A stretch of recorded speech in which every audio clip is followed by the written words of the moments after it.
Bien, parlons aujourd'hui d'art grec.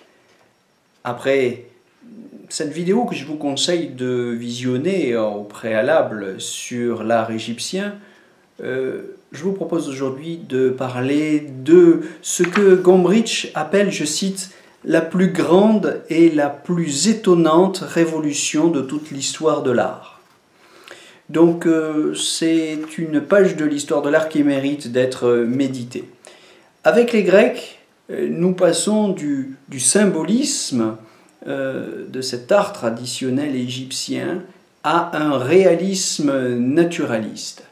Et cela se voit spécialement par l'invention du raccourci. Au tournant du 7e siècle avant Jésus-Christ, les Grecs inventent une nouvelle manière de peindre, les dessiner, peindre les personnages, qui va être tout à fait différente. Vous vous souvenez que chez les Égyptiens, on a une schématisation, en général, de profil des personnages qui sont reconnaissables de cette manière.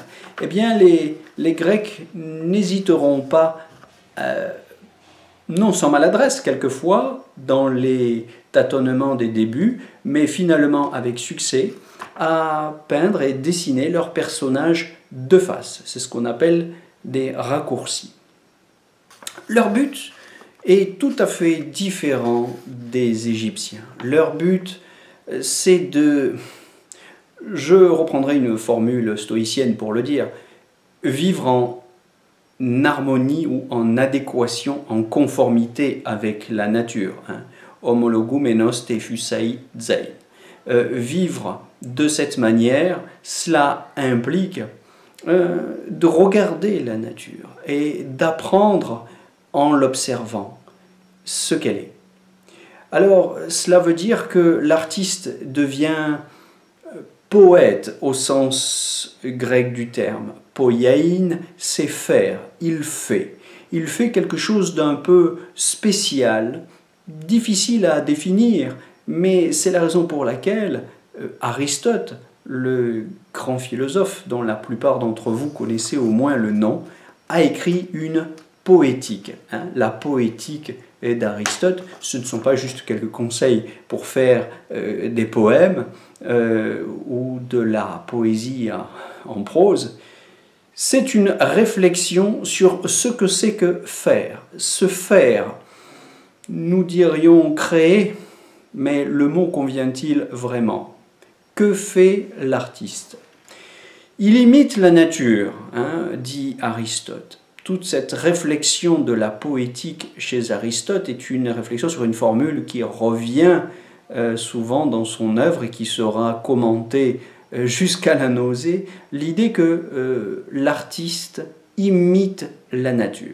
C'est la question de la mimesis, M-I-M-E-S-I-S, l'imitation de la nature. Alors, qu'est-ce que c'est que cette nature? Là, il y a un débat que je ne trancherai pas, mais dont je dirais simplement que l'art grec illustre avec brio. Cette nature, disons rapidement, qu'elle est une norme de comportement, puisque je disais tout à l'heure qu'il s'agissait de vivre conformément à la nature. Cette norme, elle règle le flux de la vie. Elle est la loi sous-jacente, le principe invariable de ces phénomènes que nous observons, et qui, eux, varient sans cesse. Elle est un principe d'explication générale des choses. Héraclite, de son côté, disait que tout coule, pantarei, tout coule, tout change. De leur côté, les Éléates ont une conception fixiste de l'être. L'être est ce qui ne change pas.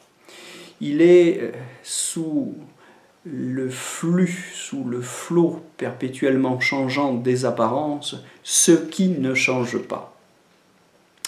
Eh bien, l'art est, avec ses moyens non conceptuels, mais avec ses moyens, l'expression, l'illustration de l'état de ce débat.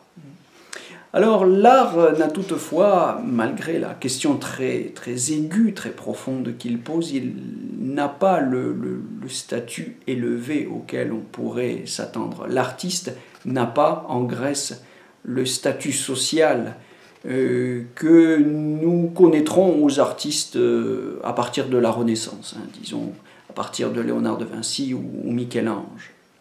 Ces artistes, ce sont des artisans. Hein. Même si Phidias nous a laissé un nom, ces artistes ne sont finalement considérés par la société de leur temps que comme des artisans. Alors je viens de citer Phidias, c'est le sculpteur qui nous a laissé l'Athéna Parthénos, c'est-à-dire cette statue gigantesque qui siégeait, qui trônait, ou qui se dressait, devrait-on dire plutôt, puisqu'elle était debout, dans le Parthénon. Alors, c'est une œuvre qui a disparu, hein, nous ne savons pas trop comment, au milieu du premier millénaire, et dont nous ne connaissons la teneur que par des copies, des imitations qui en ont été faites. Bon, c'était une œuvre gigantesque, cette Athéna de Phidias, que je mettrai en image à la fin de la vidéo pour que vous n'ayez pas à aller fouiller sur internet. Cette Athéna, c'est une statue gigantesque, hein, qui fait fonction d'idole. Hein. L'idole, c'est une notion très importante, hein, du vocabulaire philosophique et artistique. L'idole, c'est un objet de culte qui cherche à provoquer une émotion religieuse. Une émotion religieuse, Gombrich ajoute, pleine d'effroi et de mystère. C'est tout simplement une femme, hein, un être humain, mais à échelle grandiose. Il faut voir l'Athéna Parthénos de Phidias en s'imaginant bien que on l'a rencontré, hein, quand on rentrait dans le Parthénon, on l'a rencontré du haut de nos 1m70, 80, ou même si on faisait 2 mètres. Hein, mais on se trouvait face à une statue qui en mesurait quasiment 12. Hein, elle faisait entre 11 et 12 mètres de haut. Elle était recouverte d'or et d'ivoire. Donc, une statue particulièrement imposante, impressionnante, effrayante et mystérieuse. Une statue qui ne pouvait pas manquer de provoquer des contestations. En Grèce, ce n'est pas évident, mais dans le milieu méditerranéen, spécialement face à la culture sémitique, iconoclaste de la Bible, cela ne pouvait pas passer. Alors je me permets, pour vous montrer le caractère révolutionnaire et choquant de cette statue, du temps même des Grecs, vous citez le texte de Jérémie, hein, Jérémie, le prophète, qui a laissé l'un de ses textes dans la Bible. Au chapitre 10, versets 3 à 5, vous avez un commentaire, une critique, une contestation révoltée de ces pratiques artistiques que Jérémie condamne et contre lesquelles il nous demande de nous prémunir. Il nous demande de ne pas craindre ces statues. Bon, donc là, il y a un débat, hein, sur lequel nous reviendrons, mais vous voyez que les Grecs jouent avec les apparences. Ils jouent avec les apparences, hein, alors que les Égyptiens s'adressaient à l'éternité, parlaient par symboles, parlaient quasi exclusivement dans le langage des signes sacrés qui ramenaient tout à l'essentiel. Eh bien, les Grecs habitent ce monde et en jouent.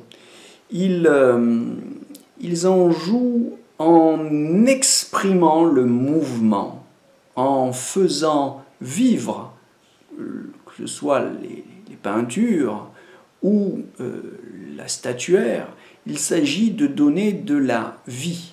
Et cette vie doit s'entendre au sens naturel ou naturaliste du terme. Il s'agit d'exprimer le mouvement et de représenter la vie, de l'imiter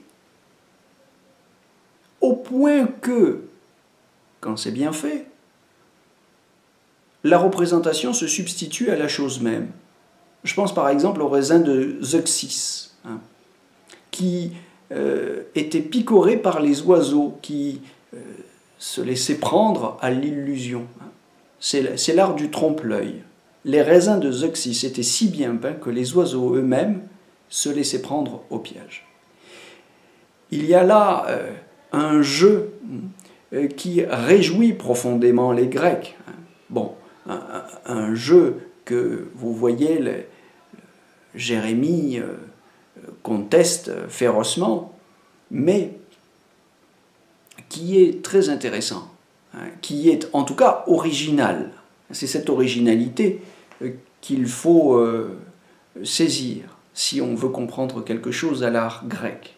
Cette expression du mouvement, elle se fait par une observation toujours plus précise de l'anatomie humaine, par le rendu des formes dans une sculpture en rond de bosse.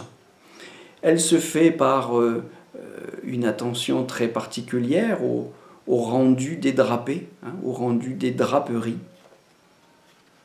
Elle se fait aussi par le visage qui exprime sérénité, colère et toute la palette des émotions humaines, parce que, vous le savez, les dieux grecs ne sont pas particulièrement sereins, ils sont vivants et agités par toutes sortes de passions qui les rendent si touchants, si émouvants.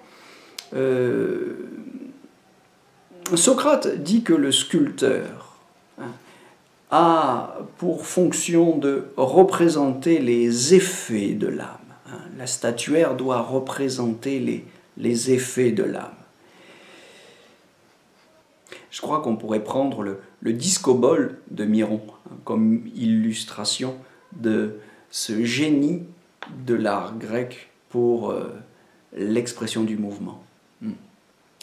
Voilà, l'art grec, c'est ça, une très grande liberté à l'égard de la tradition égyptienne par rapport à laquelle elle rompt. Il s'agit pour les Grecs de s'affranchir des codes de l'art traditionnel hérités de l'Égypte ancienne, et puis une grande liberté par rapport à ce sérieux iconoclaste de la tradition sémitique et de la Bible, à cet iconoclasme qui aura de beaux jours devant lui en Méditerranée et dans tout le Proche-Orient. Voilà, alors je crois qu'on peut utiliser cette réflexion sur l'art grec pour une dissertation, que sais-je, sur les rapports entre l'artiste et la société de son temps, pour une réflexion, bien sûr, sur les rapports entre l'art et la religion, sur les rapports entre l'art et la nature. L'artiste imite-t-il la nature? Alors là, pour le coup, avec les Grecs, on doit répondre oui.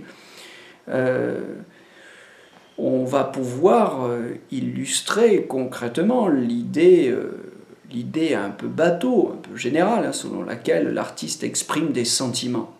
On a vu que ce n'était pas du tout le cas, ce n'était pas du tout ce qui intéressait l'art égyptien, mais là, pour le coup, c'est vrai aussi des artistes grecs. Et Socrate confirme cette affirmation. Voilà, on aura l'occasion de continuer cette réflexion sur l'art grec, de la reprendre peut-être en réfléchissant sur le langage. Quel genre de langage l'art est-il? Comment nous parle-t-il de la réalité? De quelle réalité d'abord nous parle-t-il? Comment nous en parle-t-il? Ce langage est-il recevable, acceptable vous voyez que c'est pas évident, hein, c'est pas évident pour l'iconoclasme musulman, c'était pas évident pour l'iconoclasme juif, hein, j'ai cité Jérémie, donc quel est le sens de ce que l'art grec a essayé de représenter? Voilà, j'espère que ces quelques questions pourront nourrir votre réflexion, et par les exemples que nous avons cités, que je mettrai en illustration à la suite de cette vidéo, l'Athéna Parthénos de Phidias et le discobole de Myron, j'espère que vous aurez matière à illustrer plus concrètement une réflexion sur ces questions. Je vous souhaite une belle journée et je vous propose de nous retrouver bientôt pour la suite de ces vidéos sur l'art et le sens de l'art.